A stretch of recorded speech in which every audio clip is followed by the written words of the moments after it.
Hey everybody, Blugoblin here. Thank you for joining me for my comeback to comic book reviews on video.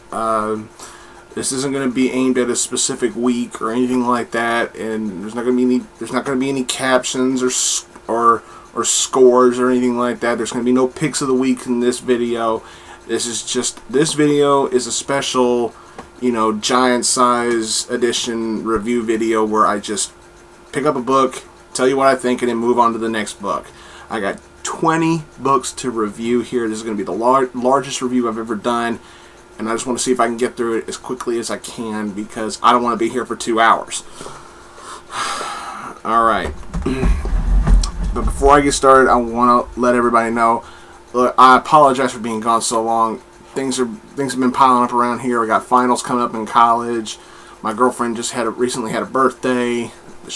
Christmas shopping, all kinds of stuff, and I got behind on the comics, and I'm trying to catch up, y'all. And I appreciate your questions and your requests, saying, "Hey, dude, where you been, and everything like that." And look, I do what I can, so I'm not gonna even do it in order. I'm just gonna pick up a book and just talk about it. Here we go. We're gonna start off with Aquaman number 14. This is the prelude to the Throne of Atlantis, which I believe is a story that's going to cross over with Jeff Johns' Clubhouse, or as you might call it, Justice League. Jeff Johns, I gotta say, look, the stuff with Aquaman is just gold. His stuff with Green Lantern is bronze, and if he's lucky, maybe a silver. But his Justice League stuff is not gold, it's not silver, it's not even bronze, it's brown as shit. But Aquaman is the one series that he is writing that he is doing a phenomenal job on. And this is a nice introduction to this upcoming story here. We got Aquaman's brother on the cover here, very well done. Ivan Reyes has departed from the book, sadly. We got Pete Woods and Perry Perez doing the art in here, and they do a decent job for what it's worth. You got Aquaman trying to find out what happened to the treasures of Atlantis. You got, he has a conversation with his brother and everything. It is very well done. You got a good scene involving Black Manta and a certain someone that I'm not going to give it away. Black Manta. What I will say is Black Manta gets a offer to join something, and he turns it down. And that's all I'm going to say. This was a very nicely done issue. It's not the best issue out of the series, but it was good enough for me to say, yeah, I liked it. It was very, very well done. I appreciate that. Alright, The Flash, number 14. Guerrilla Warfare, Part 2. Grodd, Gone Mad. Francis Manapul is still killing it with this. Loved it. Love the storytelling. Love the artwork. The artwork really is what really, is what really sells this series. And I was on the edge of my seat with this fight between Barry and Gorilla Grodd. Very, very intense. Gorilla Grodd has managed to get a hold of the Speed Force, and now he's just as fast as the Flash. A very high speed fight. I mean, Grodd is just nasty. He is one nasty fighter. That's really pretty much all this is. And in another part of the city, we got people being helped, and gorillas getting fought by Flash's rogue, which is a nice touch. I mean, the rogues are villains, but they also have a code of honor, and even Captain Cold says it the best. Yeah, I think he says something like, "Nobody hurts this city but us." And I'm like, wow, now that says a villain with honor, Captain Cold. This was a good issue. Very solid. A bit of a dun dun dun kind of cliffhanger, and it's very well done. Francis Manapul, I salute you. This was awesome. Okay, next up we got Batman the Dark Knight, number 14. I got these books piled up. I don't even know what I'm picking up here. And forgive me, I ran out of bags and boards. Batman: The Dark Knight number 14. We got Greg Hurwitz and David Finch doing this. The next part in the story involving Scarecrow. And this was nasty. This was really nasty. Batman finds a way to escape from the clutches of the Scarecrow, but it's not an easy escape as some Batman fans would expect it to be. It's very brutal, and Batman doesn't make it out in one piece. Let's just say that. Robin manages to find him. I mean, Batman escapes, but he's so weakened and so beat up that, I mean, he can he's barely coherent. He can barely focus. He can barely stand. Hell, he can barely even function. And he's about to get ambushed by a bunch of street thugs, and Robin comes in to make the save. But what the real selling point of this particular issue is who Scarecrow is working with, and I'm not going to spoil that, and what they're planning. And that leads up to one hell of a cliffhanger. Nice. This was nice. I'm loving The Dark Knight. I'm so glad I jumped on board with this series, and I think you would be too. Pick this stuff up. I mean, Hurwitz and Finch, they know their shit. This is good stuff. All right. Moving on. IDW's Teenage Mutant Ninja Turtles number 16. Number 16. Kevin Eastman is still doing the writing on here, and it will be said when Kevin Eastman leaves the series because, in my opinion, speaking as a true hardcore Ninja Turtles fan, nobody can write these guys better than Kevin Eastman. Nobody. I don't give a shit. Give me any writer. Nobody will ever be able to write the Turtles better than Kevin Eastman. Some can do it. Some can do a good job. I just don't think anybody could surpass Eastman. He made these guys. This is the what I would call a semi-conclusion to the Turtles fight with Slash here. Nice stuff. I mean, once again another brutal fight between the Turtles and Slash, and I'm like, wow, the Turtles really get their asses handed to them. But don't just look at the fight scene. I mean, look at what the Turtles are saying to each other during the fight. You know, Donnie and Raph are thinking, this freak ain't gonna stop. We need to put him down permanently. And I was surprised. Now, from Raph, I'm not surprised. But to hear that from Donatello, that's a bit of a shocker.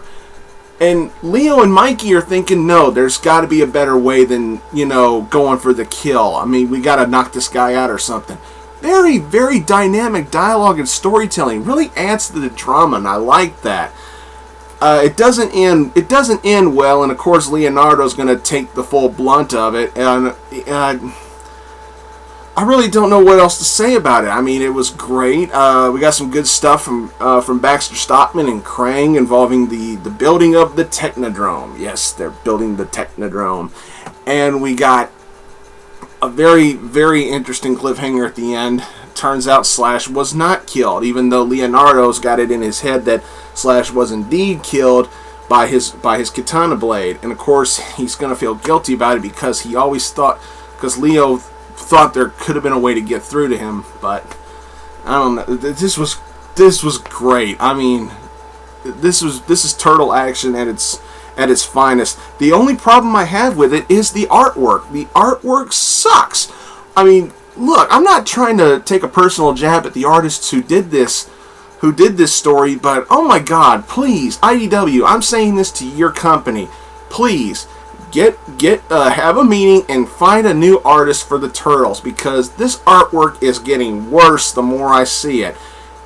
Just, that's the only thing that hurts it. Alright, moving on. I do have some bags and boards, just not enough for all the books. The Astonishing X-Men Annual.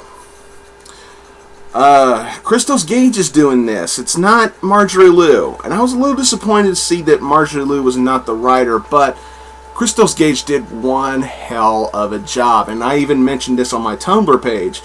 And my dear friend, the Finger Fucking Female Fury, yes, that is her Tumblr name, She's a sweet friend of mine. She's awesome, and I talked with her about this, and she agrees with me. God, this was awesome. I mean, I even said it. North Star is perhaps the most badass gay male superhero, point blank. Awesome stuff. I mean, wow. The shit that North Star goes through just to make sure his husband is, is okay and he's well protected and everything. It was awesome. And we got that big tease. We got a huge tease that they were going to kill North Star's husband off. We got a huge tease that they were going to kill him off. And I was like, no, please, God, do not pull a Bendis. And wow, the way North Star saves him was just win. Just pure win. Y'all can tell I'm not a homophobe.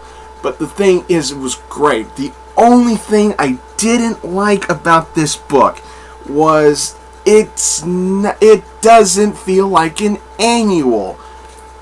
An annual would be one story in a giant-sized book.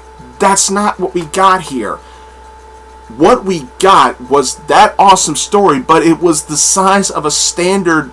It was the size of a standard issue, plus a reprint of Alpha Flight from the 90s with horrible Rob Liefeld style artwork.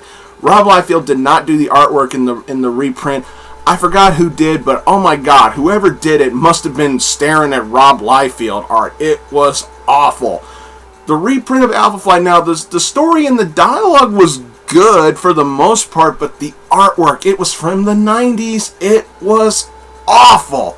Just awful. Everybody's so big and buff and bulky, and they got like big shoulders and little heads. It's stupid.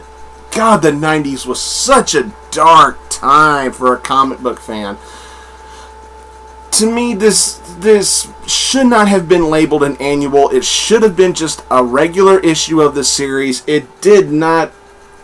Putting a standard size story with a reprint from the 90s and slapping a $5 price tag, it doesn't work for me. The story with the first story with North Star in the current timeline, it was good, but I still don't think this was worth a $5 payment. That's just me. Moving along, Birds of Prey number 14. Dwayne Swierczynski, who I just found out is leaving the series very shortly, and that's going to be sad. Hopefully they can find somebody to replace him. You got Romano Molinar and Vicente Cifuente. I'm not even going to try. I'm just going to butcher the names, and I will apologize. But the story's called In a Free Fall Against Condor. Basically, you got the birds working undercover to take on this guy who has a meta power, he has mind controlling powers and everything, and he uses that to his advantage, and it's very, very well done. Still, Starling shines very well in here, but Black Canary, god damn, Black Canary is superbly well done. Yes, I said superbly, but awesome stuff in here. I didn't get too much from Batgirl in here, but that's okay. Katana's well done in here too, but wow. I gotta say, Black Canary is what sells this issue, but there's a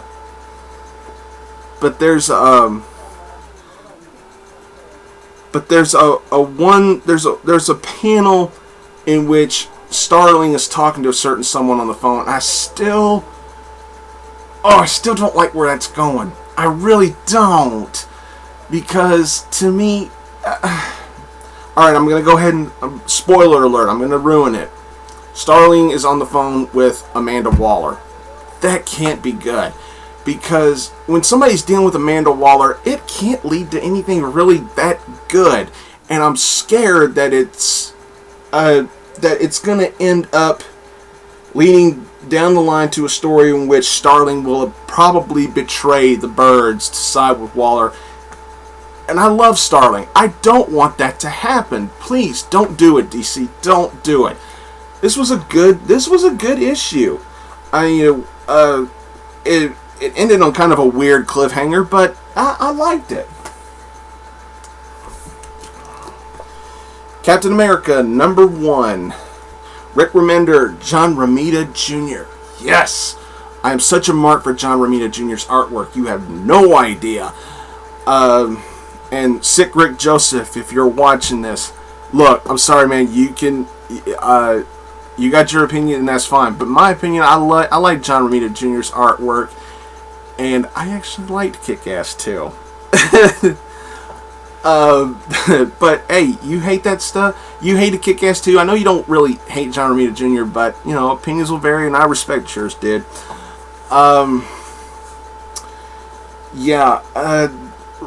What Rick Remender and John Romita Jr. I saw those two names, and I said, I'm getting this. And this was good. I mean, it wasn't as good as I thought it was going to be, but it was good. What hurts it for me is that they're giving Steve Rogers a stereotypical childhood. A stereotypically tragic childhood. The abusive father. The abusive drunken father who beats his wife in front of the child, and the child's sitting there crying. I'm like, oh my god. I mean, it worked for Venom. It worked for Venom because with Venom, that kind of tragic background would explain how Flash Thompson was such a prick when he was younger, and he's trying to atone for all that now in his adult life. It works. Here, not so much, because it doesn't really lead anywhere. It's just there to be seen, it's just there to be seen for sympathy. And I'm like, you want to sympathize for a super soldier?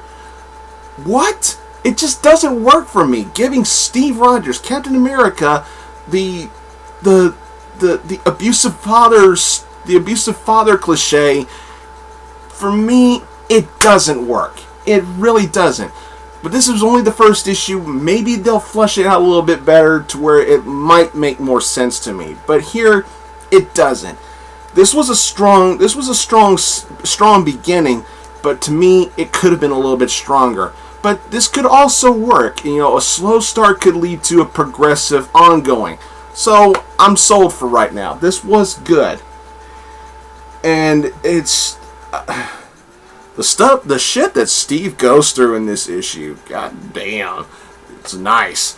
And it leads, and this could be a good story, so I'm going to stick with it.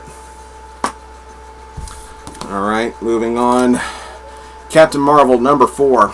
Kelly Sue DeConnick. I salute you, dear lady. You are amazing. This was good. This was really good. We got Dexter Soy coming back on the interior artwork, and I like that. We get Carol is doing some research in the water for a certain someone. I don't want to ruin it. It's somebody who has held this title before. It's Monica. I'm sorry. Yeah, I just ruined it. But this issue's not really that new anymore, so I guess I'll go ahead and ruin it. But to me, the funniest thing about it was the douche that they're working with. I mean, this guy is a king-size douchebag. I mean, this dude's a fucking pig. But they're using that character development in a funny way. It was hilarious as shit to me. Basically, long story short, this is Kelly Sue DeConnick goodness for Captain Marvel. That's all I really need to say. Great stuff. Loved it. Oh, God. Excuse me. Fantastic Four, number 1. Fuck you, Matt Fraction. I don't give a shit. A lot of people are now, all of a sudden, a lot of people on the internet that I've been talking to have just, out of the blue, jumped on the Matt Fraction bandwagon and all of a sudden, just, out of nowhere, decided to think that he's awesome. He is not awesome. He is overrated. Fuck you, Fraction. This was crap. This was pure crap. Not even Mark Bagley's awesome artwork could save this. This was shit. I'm done. I'm officially done with Fantastic Four. Fuck this book. Fuck this series. The story bored the shit out of me. The character development was way off, especially for Franklin Richards. I mean, oh my god. Franklin Richards was a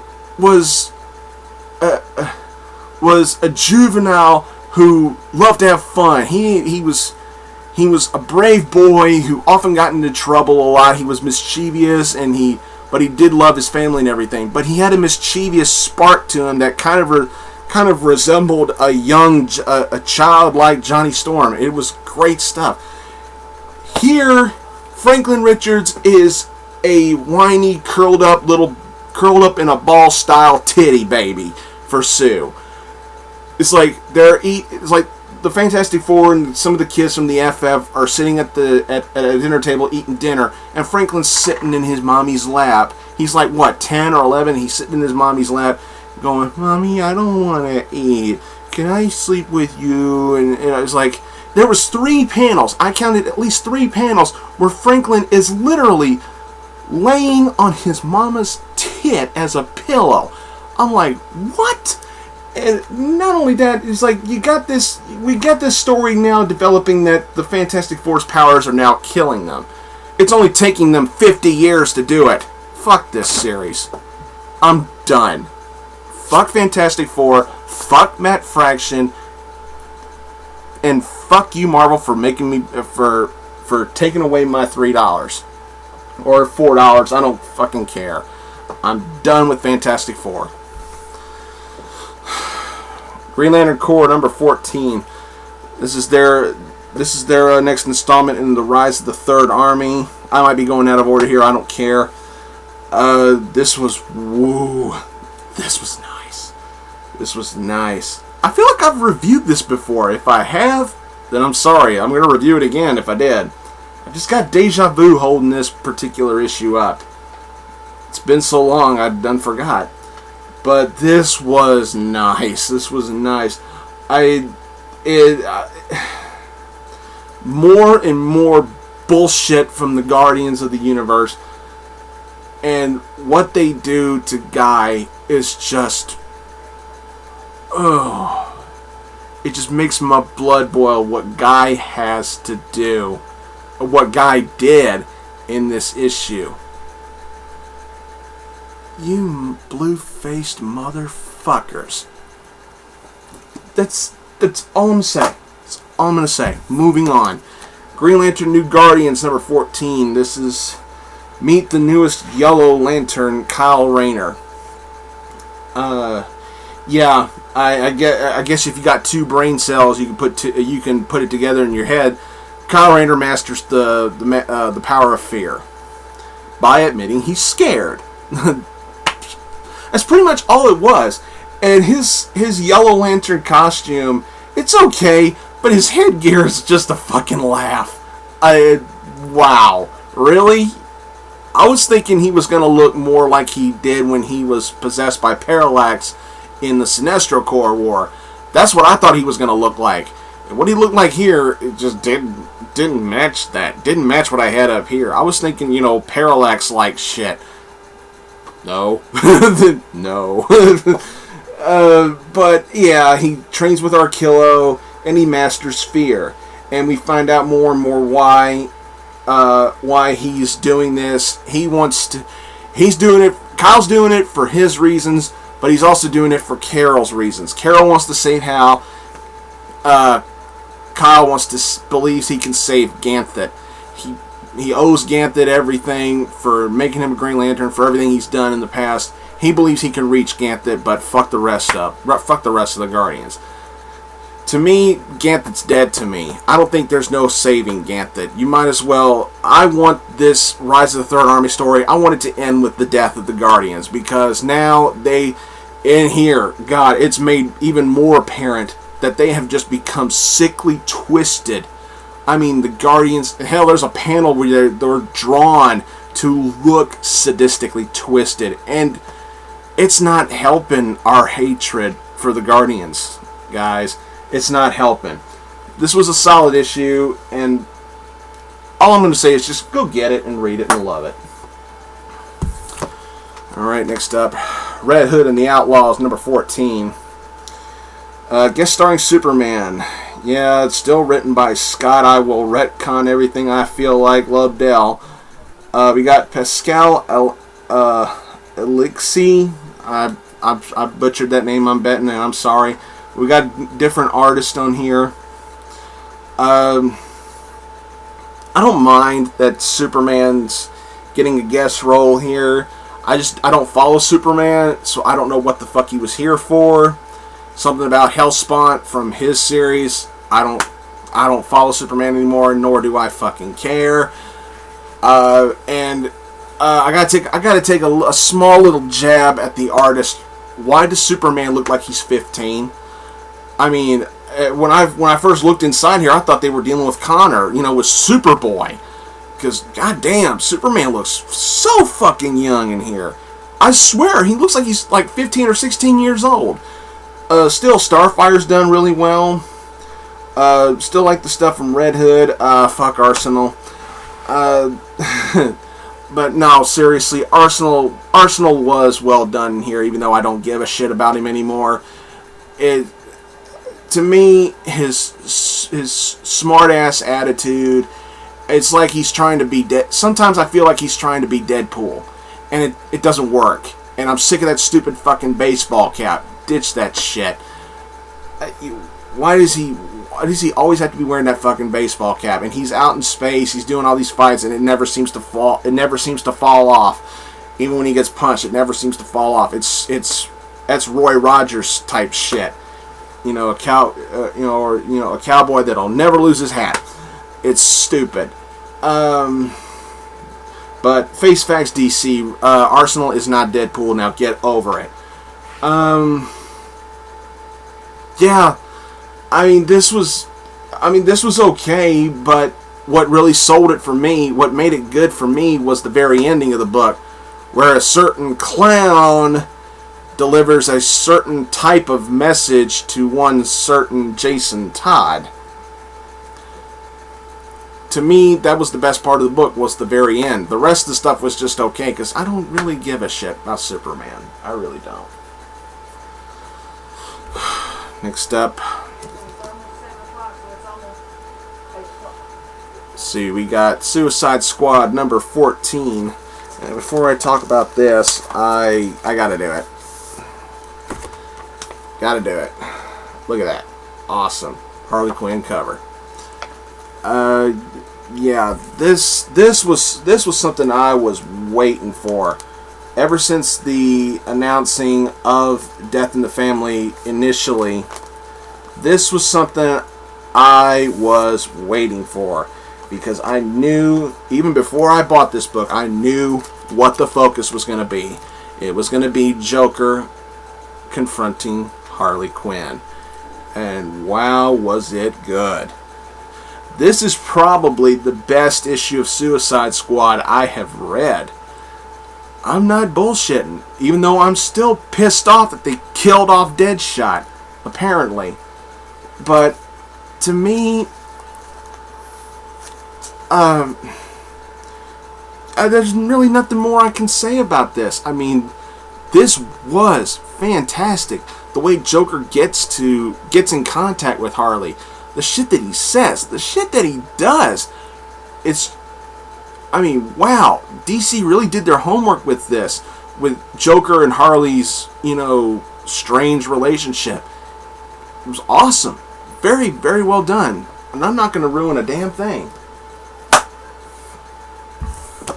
Next up, Eastman and Laird's Teenage Mutant Ninja Turtles Color Classics number 6.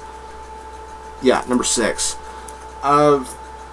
If you grew up with the original comics, and you already know what this is about. This is the Turtles fights with the Triceraton Warriors, and it's what you would expect. I mean, it was very, very well done. This is Eastman and Laird's prime. This is some of their best stuff. This is like their masterpiece work of the Turtles, the early stuff, when the stuff was serious and dark and gritty before it got all cartoony.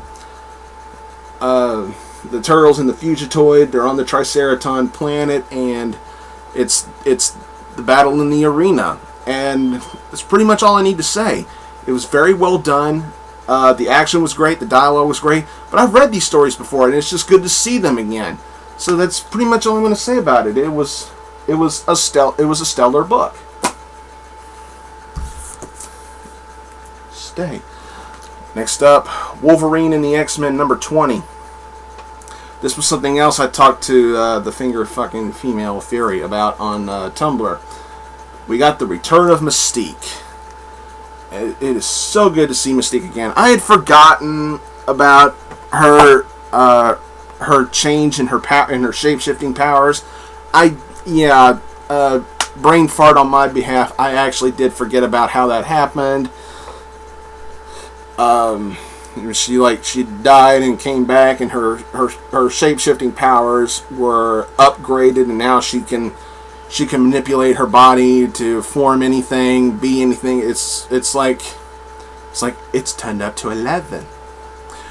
But wow, we see a new mutant emerge with shark powers, which is fucking awesome.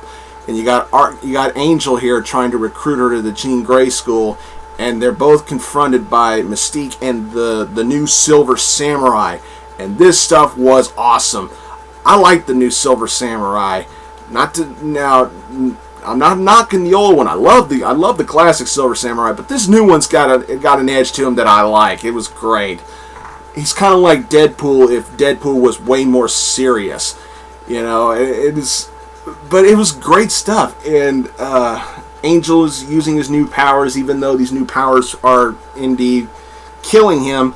But he's like, I'm living a good life. I'm going to use these when I have to, screw it. And I like that. But this was a refreshing, this was a fun read, good action, great dialogue, and it was so good to see Mystique again. Awesome stuff from Jason Aaron. Alright, next up, Wolverine and the X-Men number 21. Boy, this was a huge jump. I mean, when the hell did this happen? Apparently, the Wolverine and the X-Men are now in a psycho circus and everything, being run by Frankenstein's monster and stuff like that. I'm like, when the hell did this happen? It was such a huge jump. I mean, what happened to them? How did this end up happening? And I'm sure the next issue or two is going to explain that in a backstory, which is really kind of ludicrous. I feel like this particular series can move in a linear storytelling instead of going here and then the next issue go back here and explain how we got to here. To me, Jason Aaron can do a straight line story without having to make jumps back and forth and in between. But yeah, I really liked this. The X-Men are under mind control, and they're not aware of it. They are now living with they're now working with personas that's been fed to them, and they actually believe this. They're not trying to fight it. Gotta fight the mind control or shit like that. They honestly do not know they're being controlled. And to me, the funniest scene in here was the scene with Rachel being a fortune teller, telling a guy who walks up going, yeah, your wife's cheating on you right now as we speak. And he's like, I just wanted to know where the bathroom was. Fucking hilarious. But another selling point of this is further storytelling involving the Hellfire Club. God damn, these kids are sick bastards. This was great. I mean, despite despite the story jumping that I'm detecting here, this was still an awesome book. Really, really well done. All right, Venom number 27. This is a point where we're going to have to go in order here. Venom number 27. This is part 5 of Minimum Carnage. Cullen Bunn still doing a masterful job. It's further fighting between Venom and Carnage and the Scarlet Spider in the Microverse. It gets really ugly. It gets really brutal, and it ends on a cliffhanger where we find out where Carnage went to when he got out of the Microverse. He ended up on the Macroverse infecting people. in Texas. He's him and his microscopic army are infecting and killing people. It was nasty, and it was a great part of the series, and that took us to the conclusion with Minimum Carnage Omega. This was a great one shot. Oh god, Minimum Carnage was such a great story, and I'm scared that it won't be overlooked. This was great. This was a good, solid conclusion to the story, and it began with a what the fuck kind of moment, where Venom and Scarlet Spider get back to the real world, but not exactly in the style that they wanted, and shit got serious quick. And it, oh my god, it ended with a what the fuck moment. I'm not shitting you. For those of you who haven't read this, I'm about to spoil it for you, okay? So spoiler alert. Scarlet Spider stabs Carnage in the fucking head with his spikes. Carnage is still a problem, but Cletus Cassidy has basically been lobotomized. Woo! Brutal ending to a great story. This was great stuff. Loved it. If you missed out on Minimum Carnage, get the trade for fuck's sakes. It was great. Moving along with Venom number 27.1. Wow. This is a nice one-shot style story, I guess, if you want to put it that way. You got Flash still trying to fully control the symbiote. There are times where he is indeed losing control, and he's getting really nasty with some street punks, or redneck punks as he calls them. We get to find out what happened with Flash's mother. We get some more stuff from Flash's past. Flash runs across a guy that he picked on in high school, and he wants to, he meets with this guy that he picked on. He's trying to apologize, but the guy just says, look, it was high school, it was a long time ago. Let's just both get over it and just move on. And this kid that he picked on turns out he was gay, and him and this guy and his husband are like away from Flash, whispering to themselves, dude, let him apologize. You have to let him apologize, because he doesn't know that you still have terrible nightmares about how he picked on you in high school, and your arm hasn't been fully functional since he broke it, and stuff like that. And Flash is thinking to himself, if only they knew sound carries and I can hear what they're saying. Oh, just a hard hit in the gut for Flash. And this was an emotionally well-told story. Flash gets a rude awakening on just how much of a bastard he was in high school. And nobody hits him hard. And if you think the guy that he picked on, if you think that the gay guy that he picked on in high school got it bad, Flash gets a rude awakening from Peter at the end of this book. And I know I'm spoiling it here, but I feel like I have to, because this was so well done. Peter lets him have it. He doesn't pull any punches with how he explained how much his life was a living hell because of how much of a bully Flash Thompson was. This issue right here is an eye-opener for everybody who is against bullying. If you want to talk about an anti-bullying style comic book with some gory fights in it, then this is it. This is for you. I mean, this right here, if I did review this on schedule, it could have been a pick of the week quality style book.